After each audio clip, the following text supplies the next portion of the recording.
श्री स्वामी समर्थ. मी संगीता. माझ्या चॅनलमध्ये मी तुमच्या सर्वांच्या मनापासून खूप खूप स्वागत करते. आजचा दिवस तुमचा खूप आनंदाचा जावो, सुखाचा जावो, तुमची प्रत्येक इच्छा पूर्ण हो, तुमचं आरोग्य चांगलं राहो, ही श्री स्वामी समर्थाची मी प्रार्थना करते आणि आजच्या नवीन व्हिडिओला सुरुवात करते. मंडळी, मकर संक्रांती अगदी जवळ आलेली आहे. 2026मध्ये मकर संक्रांती 14 जानेवारीला मकर संक्रांती आहे आणि या दिवशी एकादशी सुद्धा आहे. हा काळ जो आहे तर हा जो दिवस आहे तर खूप वर्षानंतर एकादशी आणि मकर संक्रांती हा दोन दिवस म्हणजे एकादशी आणि संक्रांती हे दोन्ही एकाच दिवसामध्ये आलेले आहे. बऱ्याच लोकांचं एकादशीचं व्रतसुद्धा असतं आणि बऱ्याच लोकांचं एकादशीचं व्रत नसतं सुद्धा. या व्हिडिओमध्ये मी ही सविस्तर माहिती देणार. हजारो लोकांनी व्हिडिओ पण टाकले असतील. कोणते नियम अवश्य पाळावे, पती पत्नीमध्ये कायमचा गोडवा राहण्यासाठी अवश्य काही वस्तूचं दान करणं, जे कोणी हे दान करतं त्यांच्या पितरांच्या आत्म्याला शांती मिळते. पती पत्नीच्या नात्याला जर नजर लागली असेल तर मकर संक्रांतीच्या दिवशी अवश्य ह्या एका वस्तूचं दान अवश्य करावे. दुसरी महत्त्वाची गोष्ट, मकर संक्रांतीच्या दिवशी अशा 5 वस्तू आहेत की ते अवश्य दान केल्याने आपल्या घरामध्ये सुख शांती राहते, आपलं आरोग्य चांगलं राहतं आणि आपल्या पितरांच्या आत्म्याला शांती मिळते. ही सविस्तर माहिती देणार आहे, म्हणून पूर्ण व्हिडिओ पहा. खूप मोठा सुद्धा व्हिडिओ बनवणार नाही आहे. शॉर्टकटमध्येच मी महत्त्वाची माहिती सांगणार आहे. मकर संक्रांतीचे नियम कोणते आहेत, मकर संक्रांतीला कोणते नियम पाळावेत, ही सुद्धा थोडक्यात मी माहिती सांगणार आहे. चला तर मग सुरुवात करूया. 14 जानेवारी 2026ला मकर संक्रांती आहे. मकर संक्रांतीच्या दिवशी एकादशी आहे.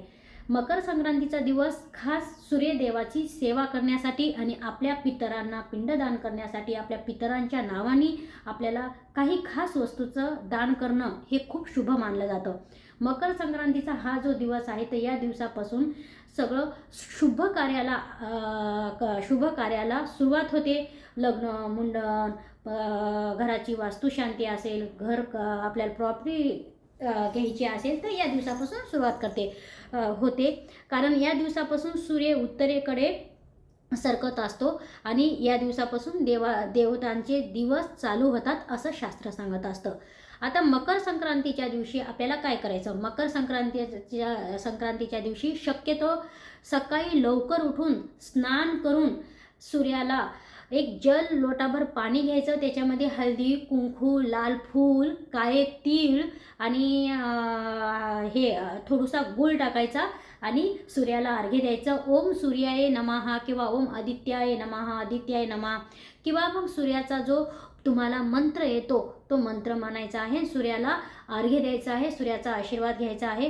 कारण सूर्याला अर्घ्य देणं का गरजेचं आहे? कारण कोणत्याही प्रकारची आपल्याला आपल्या मुलांवर, आपल्यावर, आपल्या घरावर शनीची दशा असेल, पितरांचा अपमान झाला असेल, जे पूर्वज जे आहेत त्यांच्या काही इच्छा अधुऱ्या राहिल्या असतील तर त्यांच्या आत्म्याला शांती मिळण्यासाठी आपल्याला मदत होते. म्हणून सूर्याला अवश्य आपल्याला हळदी, कुंकू टाकून, पाण्यामध्ये तीळ टाकून, गूळ टाकून, लाल कलरचं फूल टाकून, चंदनसुद्धा टाकून आपल्याला सूर्याला अर्घ्य द्यायचा आहे. हा पहिला नियम पाळायचा आहे आणि ही करायचंच आहे. तुळशीची पूजा करायची आहे, पण तुळशीला जल अर्पण करायचं नाही, कारण तुळशीला जल अर्पण करणं एकादशीच्या दिवशी अशुभ मानलं जातं.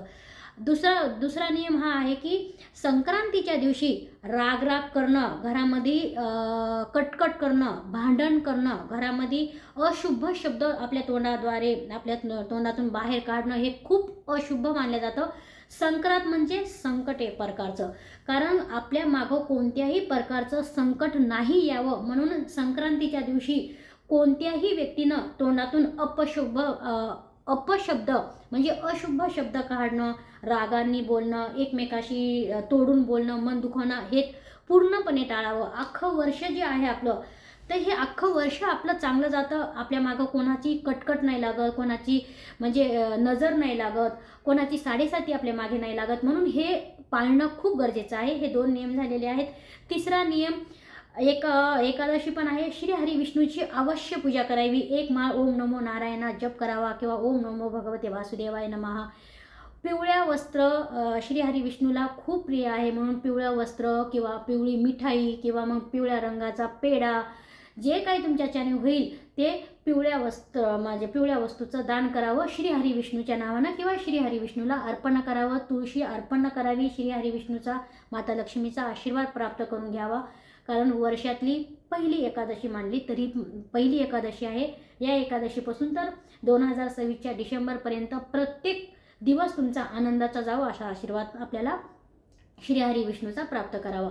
चौथा नियम हा आहे की आपल्याच्यानी होईल तिथपर्यंत आपल्या परिस्थितीनुसार काळे तीळ दान करणं खूप गरजेचं आहे. गूळ, खिचडी, या दिवशी खिचडीला खूप मान आहे.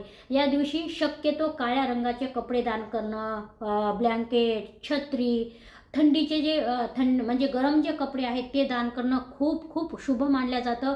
आणि आपल्याच्यानी होईल तिथपर्यंत आपल्या परिस्थितीनुसार वस्तूचं दान करू शकता, पैशाचं दान करू शकता, खाण्यापिण्याच्या ज्या वस्तू आहेत त्या दान करू शकता. पण आपल्यानुसार तीळ, गूळ, खिचडी हे अवश्य 3 वस्तूचं दान किती गरीब व्यक्ती असू दे त्यांनी करायलाच पाहिजेत.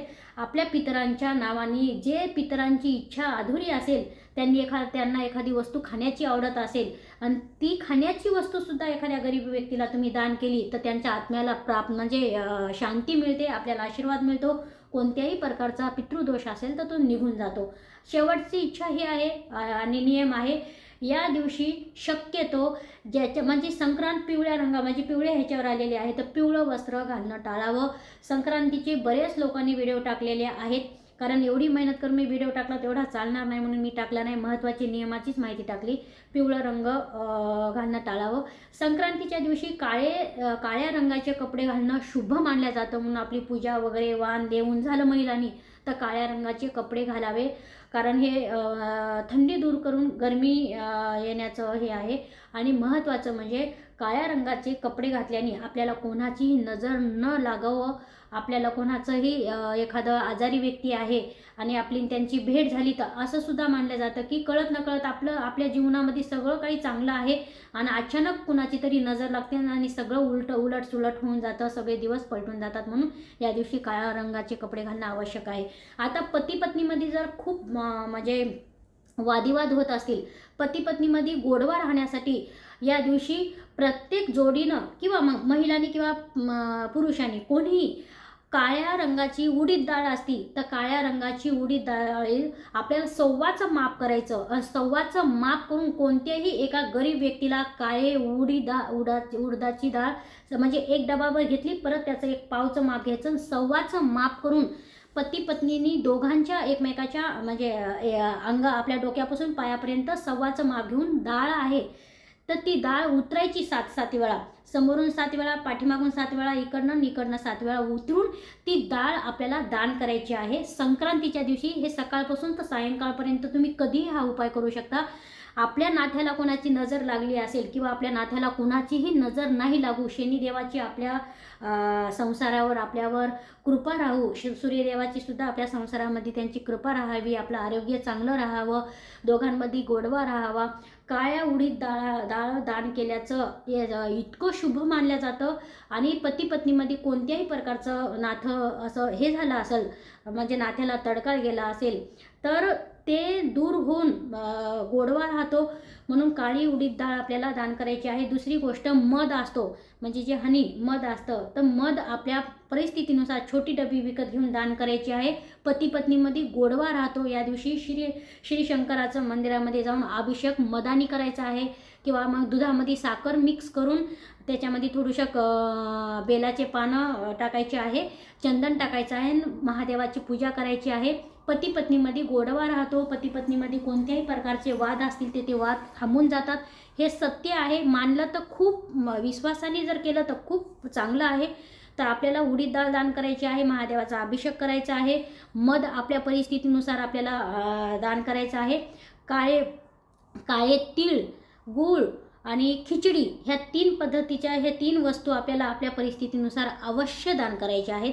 काही नियम सांगितलेले आहे, काही दान सांगितलेले आहे. पती पत्नीमध्ये गोडवा राहावा म्हणून उडदाची डाळ सव्वाचं माप करून दान करायची सांगितलेली आहे. तर मकर संक्रांतीची माहिती आवडली असेल तर शेअर करा, लाईक करा. श्री स्वामी समर्थ. मकर संक्रांतीच्या सर्वांना खूप खूप शुभेच्छा.